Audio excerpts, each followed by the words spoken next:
ফুলকপি তো অনেক ধরনেরই খেয়েছেন বন্ধুরা। আজ তাহলে দেখতে থাকুন আজ ফুলকপির কি মুখরোচক নতুন একটি অতি সহজে রেসিপি, যা সবাই খেতে অস্থির হয়ে যাবে। এই যে দেখুন বন্ধুরা, এখানে আমি 700 গ্রাম ফুলকপি আমি সুন্দর করে কেটে ধুয়ে এখানে আমি একটু উনুনে একটু জাস্ট জলটা একটু গরম হয়ে একটু জলটা ফুটবে, তখনই কিন্তু ফুলকপিগুলি আমি নামিয়ে ফেলব। তাই আমি একটু জল দিয়ে বসিয়ে দিয়েছি এই ফুলকপিগুলি। মানে সামান্য একটু ভাপিয়ে নিলে ফুলকপির মধ্যে যে সমস্ত নানা রকম রাসায়নিক জিনিস থাকে সব চলে যাবে, আর পোকা থাকলেও চলে যাবে। এখন এর মধ্যে একটু নুন দিয়ে দিলাম। এখন বন্ধুরা দেখুন, আমার ফুলকপিগুলি কিন্তু একদম ফ্রেশ। আমি ফুলকপি ফ্রেশ না হলে রান্নাই করি না, আমার ভালো লাগে না। ভাপিয়ে একটা কড়াই বসিয়ে দিলাম এদিকে, আর ফুলকপিগুলি এই জল ঝরিয়ে নিয়ে এলাম। ফুলকপিগুলি কিন্তু সেদ্ধ হয়নি, সামান্য একটু ভাপিয়েছি, মানে জাস্ট গরম হয়ে একদম যখন জল টকবক করে ফুটতে শুরু করলো তখনই কিন্তু আমি ফুলকপিগুলি নামিয়ে নিলাম। কারণ সেদ্ধ হয়ে গেলে কিন্তু আমার এই রেসিপিটা হবে না। এটা করতে হলে ফুলকপিগুলি একটু শক্তই থাকবে পুরো, কেবলমাত্র ফুলকপির গন্ধ বা রাসায়নিক জিনিসটাই চলে যাবে। এখন এর মধ্যে সামান্য নুন দিয়ে দিলাম, সামান্য নুন ছিটিয়ে ছিটিয়ে দিয়ে এখন আমি তার মধ্যে দিয়ে দিচ্ছি হলুদের গুঁড়া। হলুদ ছাড়া তো কোনো কিছুই হবে না, তাই এই হলুদের গুঁড়া দিয়ে দিলাম। এখন এই হলুদের গুঁড়াটাকেও কিন্তু আমি মিশিয়ে নেব। আরও অনেক কিছু দেব, দেখতে থাকুন, আমার সঙ্গে থাকুন বন্ধুরা। একবার যদি এটা কাউকে বানিয়ে দিন তাহলে বারে বারেই খেতে চাবে। দিয়ে দিলাম আমরা যে লঙ্কার গুঁড়াটা রেগুলার আমরা ইউজ করি, সেই লঙ্কার গুঁড়া দিয়ে দিলাম আধা চামচ পরিমাণে। এরপরেই এটাকেও এভাবে ঝাঁকুনি দিয়ে দিয়ে আমরা সবটার মধ্যে মিশিয়ে নেব। হাত দিয়ে কিন্তু মেশাবো না, হাত দিয়ে মেশালে ফুলকপির ফুলগুলি নষ্ট হয়ে যাবে। এখন কি দিতে চলছি দেখুন বন্ধুরা, এখানে আছে চালের গুঁড়ো। আমি মিক্সির মধ্যে চালের গুঁড়ো করেছি, সেই চালের গুঁড়োটা আমি এই ফুলকপিতে দিয়ে দিলাম। দিয়ে দেখুন, শুকনো চালের গুঁড়া। আমরা যে ফুলকপির পকোড়া বানাই তখন কিন্তু যখন বেটারটা আমরা বানিয়ে ফুলকপিকে তার মধ্যে আমরা ডুবিয়ে ডুবিয়ে ভেজে ফেলি, তখন কিন্তু ফুলকপির কোনো অস্তিত্ব বোঝা যায় না। এই যে দেখুন, চালের গুঁড়ার মধ্যে আমি আবার দিয়ে দিচ্ছি ম্যাগি মশলা। ম্যাগি মশলাটা দিলে কি হয়, খুব ভালো একটা মানে স্মেল আসে, তখন খেতে দুর্দান্ত টেস্টি লাগে। আর যখন আমরা বেটার দিয়ে ফুলকপির বড়াটা বানাই বা পকোড়াটা বানাই, তখন আমরা এটা ফুলকপি বোঝা যায় না, ফুলকপির অস্তিত্ব কিছুই বোঝা যায় না। সম্পূর্ণটাই একদম কভার করে দেয় সেই বেটারে, তাই না বন্ধুরা? আর ভেতরে ফুলকপিগুলিও কিন্তু আর ইয়ে হয় না, ভেতরেই থাকে, মানে নুন লঙ্কা কিছুই বেশি লাগে না।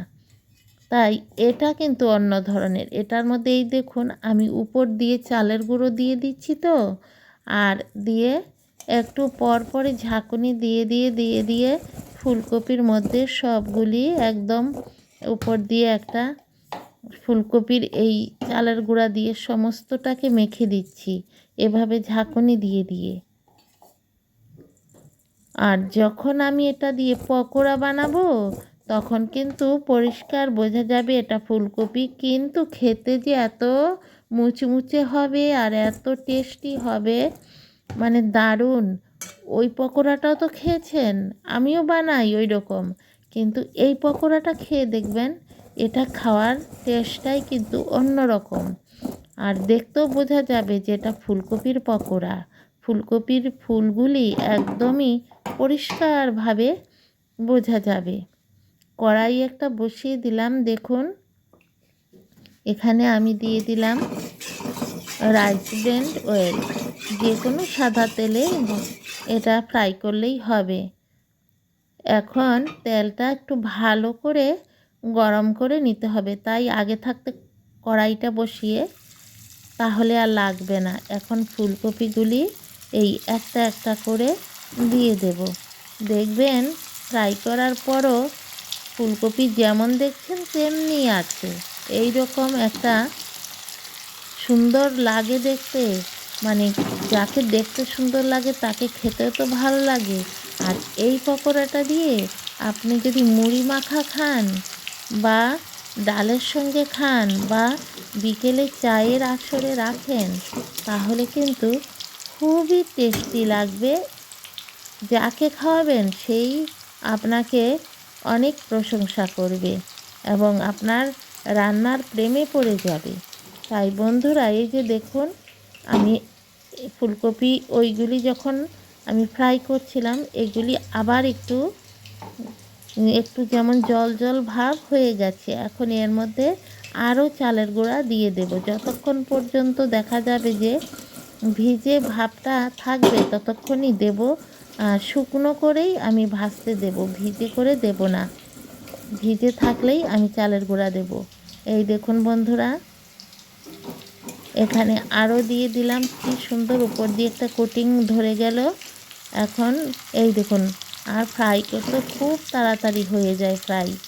এই যে দেখুন, আর তেলও বেশি টানবে না। দেখুন পরিষ্কার বোঝা যাচ্ছে তো ফুলকপি। ওই রকম করলে কিন্তু এভাবে বোঝা যায় না ফুলকপি যে। এই যে দেখুন কালারটাও দুর্দান্ত কালার আসে, আর খেতেও কিন্তু এত টেস্ট বলার মতো না। এরকম ফুলকপির গরম গরম পকোড়া বানালে শীতের দিনে, আর সঙ্গে ডাল হলে আর কোনো কিচ্ছুই লাগে না। একটা কাঁচা লঙ্কা হলে এক থালা ভাত অনায়াসে খাওয়া যায়। বাচ্চারা অনেক সময় ভাত খেতে চায় না, এরকম করে যদি বানিয়ে দেন বাচ্চাদের, ওরা পাগল হয়ে ভাত খেয়ে ফেলবে।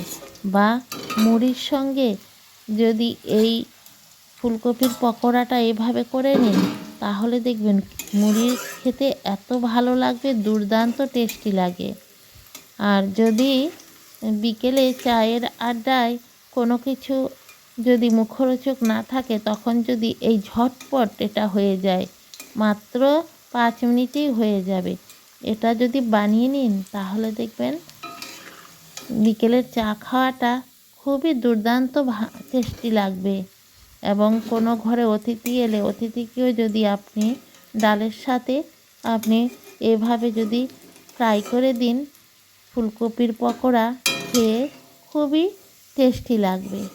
দেখলেন বন্ধুরা, খুবই অল্প সময় হয়ে গেল। এবং ফুলকপিটা কিন্তু আমি যে সেদ্ধ তো করিনি, আমি গরম জল টকবক করে উতরাতেই কিন্তু ফেলে দিয়েছি।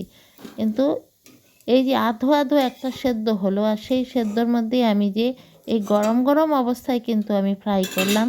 এই কারণে কিন্তু ফুলকপিগুলি ভেতরে নরমও হয়নি, কিন্তু একটু শক্ত শক্ত ভাব থেকেও কিন্তু এত টেস্টি বলার মতো না। অবশ্যই বন্ধুরা এভাবে করে খাবেন। তাহলে বন্ধুরা, আজকের ভিডিওটি আমি ভারতের আসামের হোজাই থেকে দৈনন্দিন জীবন চ্যানেল 2 এর পক্ষ থেকে আমি জয়া আজকের ভিডিওটি আমার বন্ধুদের জন্য নিয়ে এসেছি। আমি যে কোনো কিছু আমার খেয়ে যদি ভালো লাগে, তখনই আমার বন্ধুদের আমি সেটা শেয়ার করি। এবং এই রেসিপিটা আপনি কিন্তু আর কোথায়ও দেখবেন না, এটা একদম নতুন। এবং অবশ্যই আপনারা এটা বানিয়ে খেয়ে আমাকে কমেন্ট করে জানাবেন। এবং দৈনন্দিন জীবন চ্যানেল 2 এর পক্ষ থেকে আমার সকল বন্ধুদের রইল অনেক অনেক ভালোবাসা। আর যদি নতুন কোনো বন্ধু আজকে আমার ভিডিওটি দেখছেন, অবশ্যই সাবস্ক্রাইব করে বেল আইকনটি প্রেস করে একটি লাইক দেবেন। এরকম নতুন নতুন ভিডিও পাওয়ার জন্য আমার চ্যানেলে অনেক ধরনেরই ভিডিও আছে। অবশ্যই আপনারা আমার চ্যানেলটি একবার ভিজিট করবেন। বেশি ভালো লাগলে বন্ধুবান্ধব আত্মীয় স্বজনের সঙ্গে শেয়ার করবেন বন্ধুরা। এবং সকল বন্ধুরা যারা প্রতিদিন আমার ভিডিও দেখেন, সবাইকে অনুরোধ একটি লাইক দেওয়ার জন্য এবং সুন্দর সুন্দর মিষ্টি মিষ্টি কমেন্ট করবেন। আপনাদের কমেন্ট দেখলে আরেকটি ভিডিও করার জন্য মনে অনেক উৎসাহ আসে। আজ তাহলে আসি বন্ধুরা, সবাইকে আবারও দৈনন্দিন জীবন চ্যানেল 2 এর পক্ষ থেকে অনেক অনেক প্রীতি ও শুভেচ্ছা ভালোবাসা। অবশ্যই কমেন্ট করে জানাবেন কেমন হয়েছে।